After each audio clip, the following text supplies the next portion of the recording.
Welcome to all. Welcome to Primo TNPSC academy. Last கிளாஸில் நம்ம வந்து 10th சோஷியல் சயின்ஸ் ஜியாகிரஃபியில் லொக்கேஷன் லெசனில் வந்து இன்ட்ரடக்ஷன் பார்ட் மட்டும் பார்த்துருந்தோம். இப்போ அதோட ரிமைனிங் கண்டினியூட்டி பார்க்கலாம். அது பார்க்காதவங்க அந்த வீடியோ பார்த்துட்டு அதுக்கப்புறம் இதை கண்டினியூ பண்ணிங்கன்னா உங்களுக்கு யூஸ்ஃபுல்லாக இருக்கும்.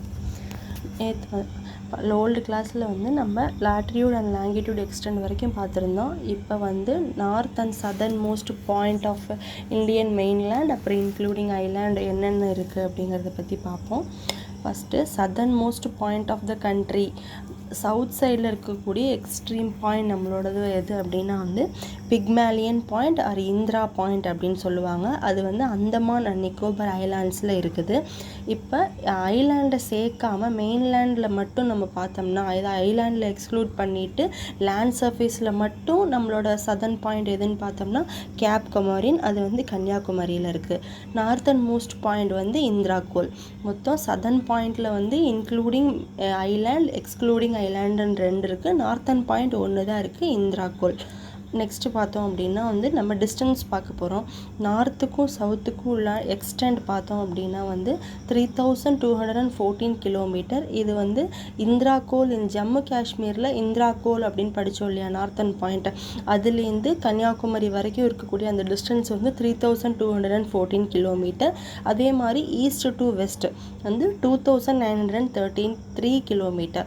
ஈஸ்ட் டு வெஸ்ட் அப்படிங்கிறது எங்கேருந்து எங்கே அப்படின்னா குஜராத்லேருந்து அருணாச்சல் பிரதேஷ் வரைக்கும். பர்டிகுலராக பார்த்தோம்னா குஜராத்தில் ரான் ஆஃப் கட்ச்லேருந்து அருணாச்சல் பிரதேஷ் வரைக்கும் அது வந்து குறிக்குது. இப்போ நம்ம equator, tropic of cancer, tropic of capricorn, அந்த லைன்ஸ்லாம் நம்ம வந்து ஆல்ரெடி படிச்சிருப்போம். இந்தியாவை பொறுத்தளவுக்கு tropic of cancer 23.5 degree north, அது வந்து நம்ம கண்ட்ரியோட மிடில் வந்து ரன் ஆகுது. எக்ஸாக்டாக கண்ட்ரியை வந்து 2 ஹாஃப்ஸாக அது வந்து பிரிக்குது. அந்த ஹாஃப்க்கு மேலே உள்ள நார்த்தன் சைடை வந்து டெம்பரேட், நார்த்தன் டெம்பரேட் அப்படின்னு சொல்லுவோம். கீழே உள்ளதை வந்து சதர்ன் டிராபிக்கல் அப்படின்னு சொல்லுவோம். டிஎன்பிசியில் இது ஒரு கொஷினாக வரதுக்கு வந்து சான்சஸ் இருக்குது. அதாவது டிராபிக் ஆஃப் கேன்சர் இந்தியாவில் எந்தெந்த ஸ்டேட்ஸ் வழியாக போகுது அப்படின்னு கேட்பாங்க. மேப்பை வச்சு அதை ரெஃபர் பண்ணிங்க அப்படின்னா உங்களுக்கு ஆன்சர் பண்ணுறதுக்கு ஈஸியாக இருக்கும். கொஞ்சம் ரொம்ப மெதுவாக சொல்லிட்டு இருந்தால் டைம் அதிகம் கன்சியூம் ஆகுங்கிறதுனால இம்பார்ட்டன்ட் பாயிண்ட்ஸை மட்டும் கொஞ்சம் ஸ்பீடாக நம்ம பார்க்கலாம். அடுத்து இந்தியன் ஸ்டாண்டர்ட் டைம் என்ன, எப்படி நம்ம கால்குலேட் பண்ணுறோம், எதை வந்து பேஸாக எடுத்துக்கிறோம் அப்படிங்கிறத பார்க்க போகிறோம். நம்ம பார்த்தோம் ஈஸ்ட் டு வெஸ்ட், அதாவது குஜராத் டு அருணாச்சல் பிரதேஷ் வரைக்கும் எவ்வளோ எந்த டிஃப்ரென்ஸில் இருக்குது அப்படின்னு நம்ம பார்த்தோம். அதை வந்து நம்ம மெஷர் பண்ணி பார்க்குறப்ப அபவுட் 30 டிகிரி வந்து டிஃப்ரென்ஸ் வருது. அந்த 30 டிகிரி டிஃப்ரென்ஸ் இருக்கிறதுனால நம்மளுக்கு அருணாச்சல் பிரதேசத்தில் சன் ரைஸ் ஆகி 2 ஹவர்ஸ் கழித்து தான் அது வந்து குஜராத்தில் நம்மளால் வந்து சென்ஸ் பண்ணக்கூடியதாக இருக்குது. அப்போ அந்த டிஃப்ரென்ஸ்னால டைம் டிஃப்ரென்ஸ் வந்து ஒரு கன்ஃபியூஷன் ஏற்படுது. அதை வந்து அந்த கன்ஃபியூஷன் இல்லாமல் இருக்கிறதுக்காக காமனாக குஜராத்தாக இருந்தாலும் சரி, அருணாச்சல பிரதேசம் இருந்தாலும் ஓவரால் இந்தியாவுக்கு ஓரளவுக்கு காமனாக இருக்கக்கூடிய ஒரு பிளேஸில் வந்து லோக்கல் டைம் வந்து செட் பண்ணியிருக்காங்க. அது என்ன அப்படின்னா வந்து சென்ட்ரல் மெரிடியன் ஆஃப் இந்தியா, அதை வந்து இந்தியன் ஸ்டாண்டர்ட் டைம் அப்படின்னு சொல்லுவாங்க. அந்த இந்தியாவோட சென்ட்ரல் மெரிடியன் அப்படிங்கிறது எது அப்படின்னா 82 degree 30 minutes east, 82.5 degree east longitude. அது வந்து எது வழியாக பாஸ் ஆகுது அப்படின்னா மிர்சாப்பூர் அப்படிங்கிற ஊர் வழியாக தான் அது வந்து போகுது. அது வந்து ஒரு லாஸ்ட் டைம் குரூப் 4ல் அந்த கொஷின் கேட்டிருந்தாங்க, எந்த இந்தியன் ஸ்டாண்டர்ட் மெரிடியன் வந்து எந்த இடம் வழியாக போகுது அப்படின்னு சொல்லிட்டு அதோட ஆன்சர் வந்து மிர்சாப்பூர்.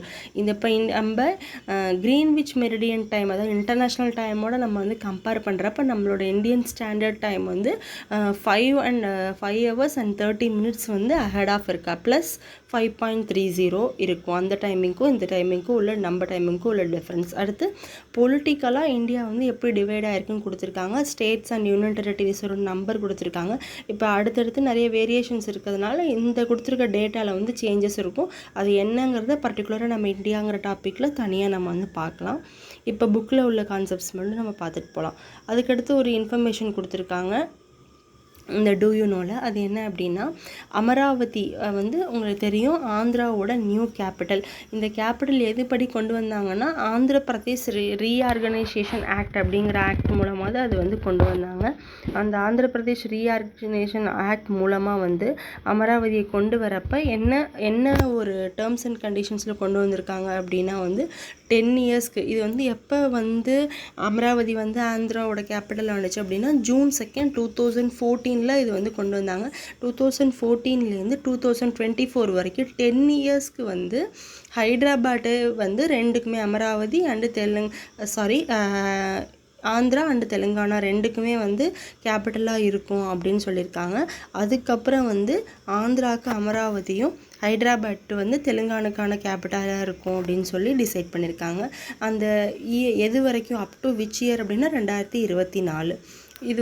இப்போ வரைக்கும் நம்ம இந்தியன் ஸ்டாண்டர்ட் டைமு எக்ஸ்டெண்ட் எவ்வளவு, அதாவது டிஸ்டன்ஸ் எவ்வளவு, அந்த டாபிக்ஸ்லாம் பார்த்தோம். அதுக்கு அடுத்து பார்த்தோம்னா major physiographic divisions of India அப்படிங்கிற அந்த டாபிக் வந்து பார்க்க போகிறோம். இதில் ஜென்ரலாக வந்து பார்த்தோம் அப்படின்னா வந்து நம்மளுக்கு நார்மலாக தெரிஞ்சது Himalayas on the north side, beaches in the south, அது மாதிரி டெசர்ட். வெஸ்டர்ன் சைடில் நமக்கு என்ன இருக்குது, டெசர்ட் இருக்குது. ஈஸ்டர்ன் சைடில் வந்து நல்ல ஒரு நேச்சுரல் சீனரிஸ் அமைஞ்ச நம்மளோட நார்த் ஈஸ்டர்ன் ஸ்டேட்ஸ் இருக்குது. இதை தான் வந்து கொடுத்துருக்காங்க.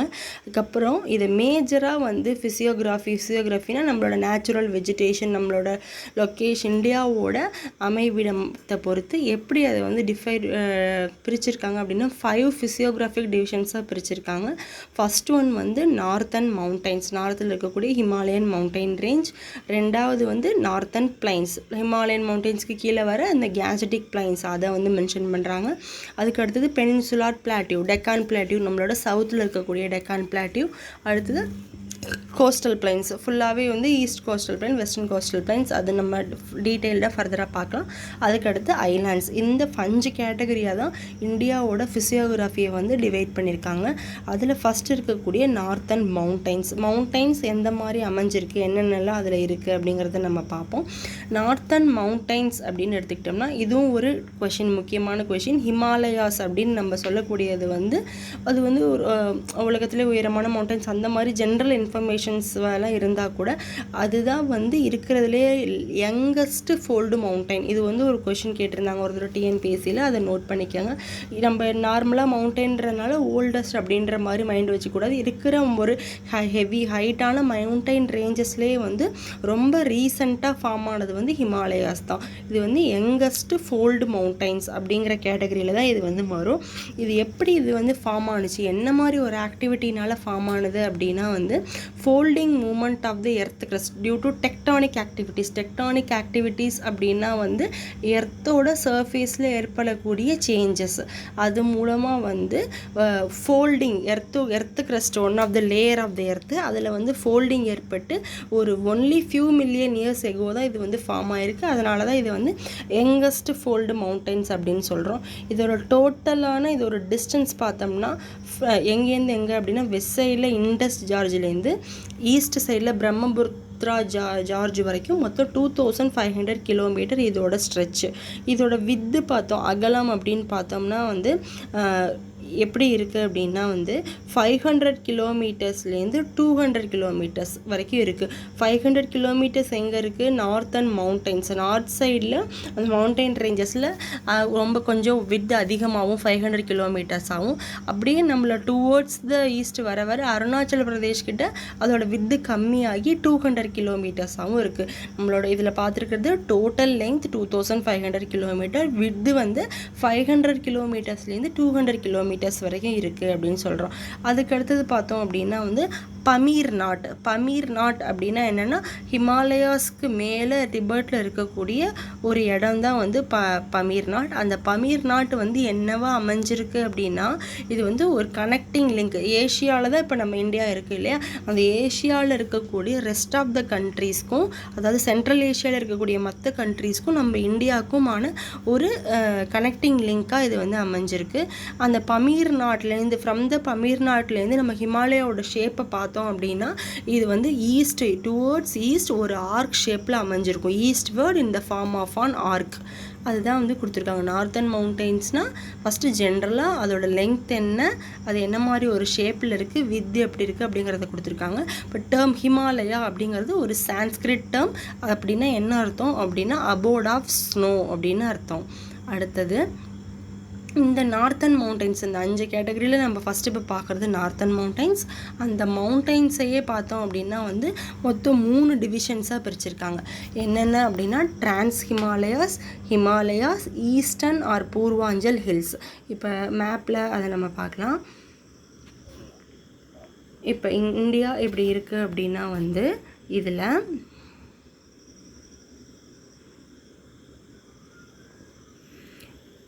இந்த பக்கம் ஃபுல்லாக அந்த லடாக் அண்ட் ஜம்மு காஷ்மீர் இருக்கிற ஏரியா வந்து பார்த்தோம்னா டிரான்ஸ் ஹிமாலயாஸ். சென்ட்ரலில் இங்கே இருக்கக்கூடியது வந்து ஹிமாலயாஸ். இந்த பக்கம் இருக்கக்கூடியது வந்து பூர்வாஞ்சல் ஆர் ஈஸ்டர்ன் ஹிமாலயாஸ் அப்படின்னு சொல்லுவாங்க. சிம்பிளாக இந்த ஆர்டரை நம்ம ஞாபகம் வச்சுக்கிறது வந்து trans Himalayas T, Himalayas H, eastern Himalayas or Purvanchal. அதனால் இ, டிஹெச்இ, த அப்படிங்கிற வேர்டு இருக்கு இல்லையா, லெட்டர் இருக்கு இல்லையா, அதை வந்து நம்ம ஞாபகம் வச்சுக்கிட்டோம் அப்படின்னா இந்த 3ஓட ஆர்டர் நம்மளுக்கு எப்படியுமே மறக்காது. ஸ்டார்டிங் ஃப்ரம் ஜம்மு காஷ்மீர் இந்த எண்ட்லேருந்து நம்ம ஸ்டார்ட் பண்ணுறோம். THE trans Himalayas, Himalayas, Purvanchal or eastern Himalayas. அதுக்காக இ அப்படிங்கிற டேர்ம் வந்து நம்ம எடுத்திருக்கோம். இந்த ஆர்டரில் தான் வந்து இந்த நார்த்தன் மவுண்டெயின்ஸ் வந்து அமைஞ்சிருக்கு. இப்போ அந்த டிரான்ஸ் ஹிமாலயாஸ், அதாவது வந்து வெஸ்டர்ன் சைடு இருக்கக்கூடிய ஹிமாலயாஸை பற்றி நம்ம பார்க்க போகிறோம். இது வந்து பார்த்தோம் அப்படின்னா கிரேட்டர் ஹிமாலயாஸ்ன்னு நம்ம சொல்கிறது வந்து மவுண்ட் எவரெஸ்ட் அமைஞ்சிருக்கு இல்லையா, அந்த சென்டர் இருக்கு இல்லையா, அதை தான் நம்ம கிரேட்டர் ஹிமாலயாஸ்ன்னு சொல்லுவோம். அந்த கிரேட்டர் ஹிமாலயாஸ்க்கு நார்த்தில் இது வந்து அமைஞ்சிருக்கு. இப்போ மேப்பில் பார்த்தோம் அப்படின்னா கிரேட்டர் ஹிமாலயாஸ் அப்படிங்கிறது வந்து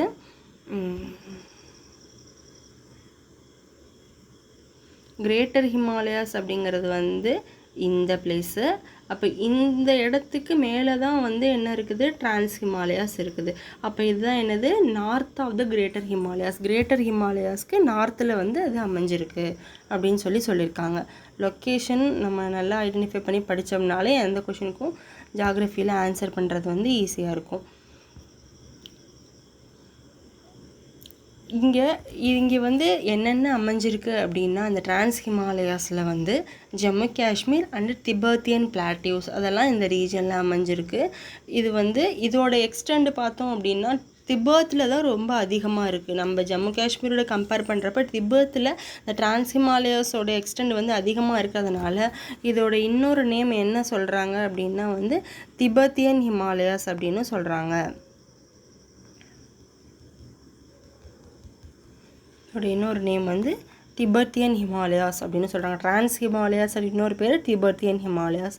இப்போ நார்மலாக நம்ம ஜென்ரலாக ஓவரால் நார்த்தன் மவுண்டைன்ஸோட வித் என்ன பார்த்தோம், 500லேருந்து 200 வரைக்கும் பார்த்தோமா.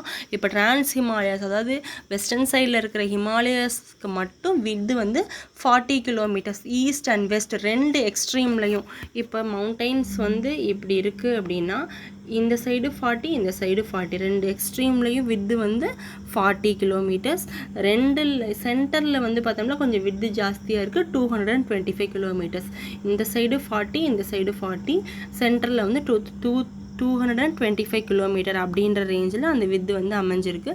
இதில் வந்து டெத்திஸ் செடிமெண்ட்ஸ், ஏன்னா நம்ம ஜென்ரலாக படிச்சிருப்போம் கோண்ட்வானா டெத்திஸ் சி அப்படின்ற ஒரு ஷாலோ சி இருந்துச்சு.